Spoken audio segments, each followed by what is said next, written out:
అమరావతి పునర్నిర్మాణ కార్యక్రమ సభకు గుంటూరు తూర్పు నియోజకవర్గం శాసనసభ్యులు మహమ్మద్ నసీర్ ఆధ్వర్యంలో అత్యధిక సంఖ్యలో బయలుదేరారు. ఈ కార్యక్రమానికి తూర్పు ఎమ్మెల్యే నసీర్ అహ్మద్ పచ్చ జెండా ఊపారు. ఈ సందర్భంగా ఎమ్మెల్యే నసీర్ మాట్లాడుతూ ముఖ్యమంత్రి చంద్రబాబు నాయుడు ఆధ్వర్యంలో అమరావతి రాజధాని దేశంలోనే అత్యద్భుతంగా రూపుదిద్దుకోబోతుందన్నారు.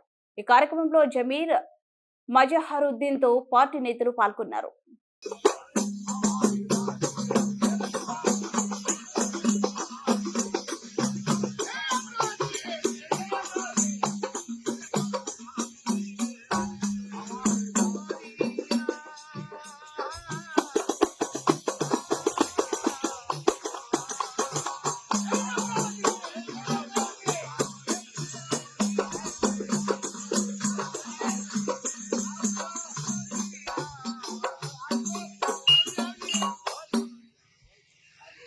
సభకు విచ్చేస్తున్నటువంటి మోడీ గారికి హృదయపూర్వకంగా స్వాగతం పలుకుతూ ప్రజల రాజధాని అమరావతి ఈరోజు రాష్ట్రంలో ఉన్నటువంటి ప్రాంతాలకు అతీతంగా, కులాలకు అతీతంగా, వర్గాలకు అతీతంగా, పార్టీలకు అతీతంగా ప్రతి ఒక్కరూ కూడా ఒక పండుగ వాతావరణంలో ఈ సందర్భాన్ని పురస్కరించుకొని అందరూ సంతోషం వ్యక్తం చేస్తున్నటువంటి పరిస్థితి.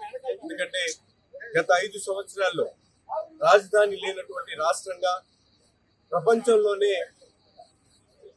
అందరి ముందు కూడా సిగ్గొచ్చేటువంటి విధంగా పరిపాలన చేసినటువంటి జగన్మోహన్ రెడ్డి గారికి చంపపెట్టులాగా ఈరోజు 8 నెలల కాలంలోనే కూటమి ప్రభుత్వం ఏర్పడినటువంటి శుభ సందర్భంలో అమరావతిలో 1,00,000 కోట్ల అభివృద్ధి కార్యక్రమాలు శ్రీకారం చుట్టేటువంటి సందర్భాన్ని ఈరోజు రాష్ట్ర ప్రజలు ఒక పండుగగా జరుపుకుంటున్నటువంటి పరిస్థితులు ఉన్నాయి.